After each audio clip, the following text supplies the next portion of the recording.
Yang pertama adalah nanti akan bahan ditayangkan. Kalau kita lihat dari sisi partisipasi, karena memang ada hubungannya kaitannya dengan kursi yang kita peroleh dari Partai Gelora ini, dari seluruh kokap yang ada atau 514 kokap, Gelora memperoleh kursi sebanyak 73.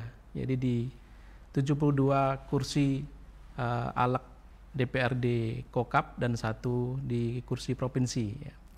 Kalau kita lihat dari tampilan yang ada, bahwa total yang kita peroleh ini merupakan bagian yang nanti akan ada sambungannya dengan kotak kosong ini, karena memang perolehan tersebut akan menjadi bagian utama Partai Gelora dalam rangka untuk mengeluarkan SK dukungan tentu saja ya, karena pasti paslon Cakada yang ada itu akan mengejar partai yang mempunyai kursi ya. Nah, boleh ditampilkan lagi seluruhnya ya. Dari 73 kursi ini kalau kita breakdown, dia ada di 72 kokap tadi ya, dan 1 provinsi. Kemudian ada di 54 DPD ya, atau kabupaten kota, dan ada di 22 DPW atau provinsi.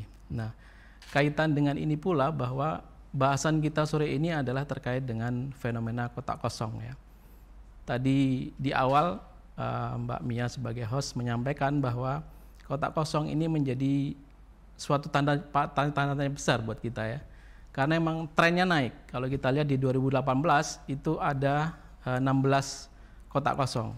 Kemudian di 2020 itu 25. Dan tahun ini itu ada 41 kotak kosong. Artinya adalah ada sebanyak 41 perhelatan pilkada di mana ada calon tunggal, hanya ada calon tunggal ya.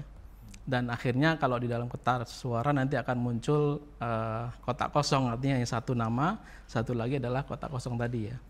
Nah, kalau kita lihat ini, maka dari kami sebetulnya dari Partai Gelora mandang ini adalah bukan hal yang positif buat kami, apalagi buat demokrasi ya.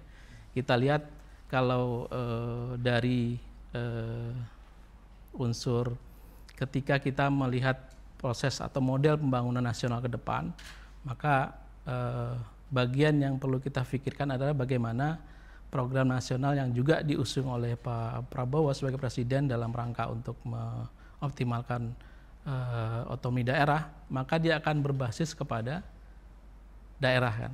Nah, berbasis kepada kepemimpinan di setiap daerah, karena setiap daerah ini akan menjadi ujung tombak dari pembangunan yang sifatnya terotonomisasi tadi gitu ya. Nah, sehingga kalau kita lihat jumlah kotak kosong yang ternyata semakin naik, maka tadi ini sebetulnya ada apa gitu ya. Dan hal ini menjadi bagian dari evaluasi setiap stakeholder penyelenggara tentunya ya, baik di parpol ataupun juga di penyelenggara pemilu atau juga seluruh elemen bangsa. Karena dengan tren yang naik ini, tren kotak kosong naik ini, maka ada banyak hal yang perlu kita cari solusinya. Apakah nantinya akan bisa lebih baik atau tidak ya? Karena otomatis ketika kotak kosong yang pernah juga menang di pemilu 2018 itu di Kota Makassar ya, sempat menang itu ya. Maka ini juga menjadi sebuah tanda tanya sekali lagi. Lalu bagaimana dengan pemimpin yang akan maju kalau ternyata kotak kosongnya juga terpilih gitu ya. Walaupun di bahasan di DPR juga 2 hari ini ya membahas hal itu ya.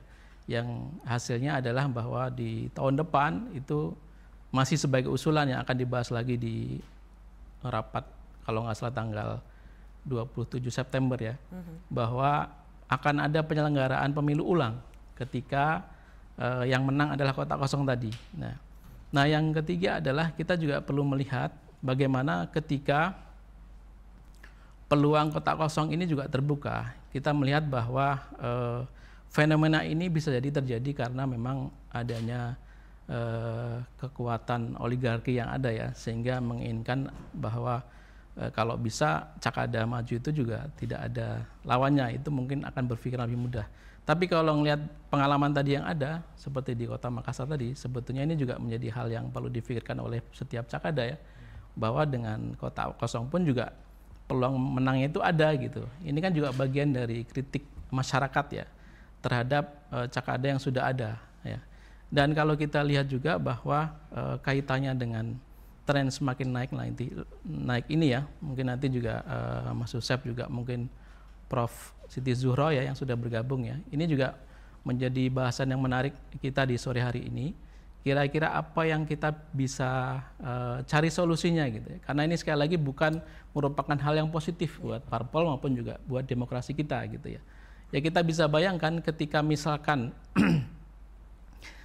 hanya satu Cakada yang ada, maka juga ini seperti tidak ada calon-calon kandidat yang memang diberikan peluang yang ada gitu ya. Nah, terkait hal ini sebetulnya kalau dari unsur partisipasi Partai Gelora mungkin bisa ditambahkan lagi, Mas, bahwa kami ada punya Cakada yang murni dari kader kami ya. Jadi yang pertama adalah di slide selanjutnya ada Pak Hadi Mulyadi ya. Beliau ini adalah pendiri partai dan juga Ketua DPW Gelora Kalimantan Timur. Beliau sebagai calon wakil bupati Kalimantan Timur ya.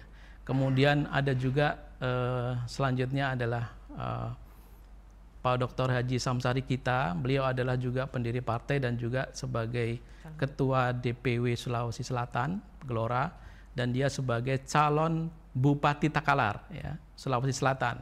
Kemudian selanjutnya ada lagi Bapak Zainal Abidin ya. Beliau pendiri partai dan juga sebagai Ketua DPD Polewali Mandar, dan beliau sebagai calon Bupati Polewali Mandar, Sulawesi Barat.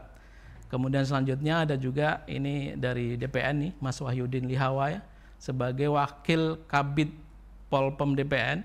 Beliau mencalonkan sebagai calon Bupati Boalemo Gorontalo ya.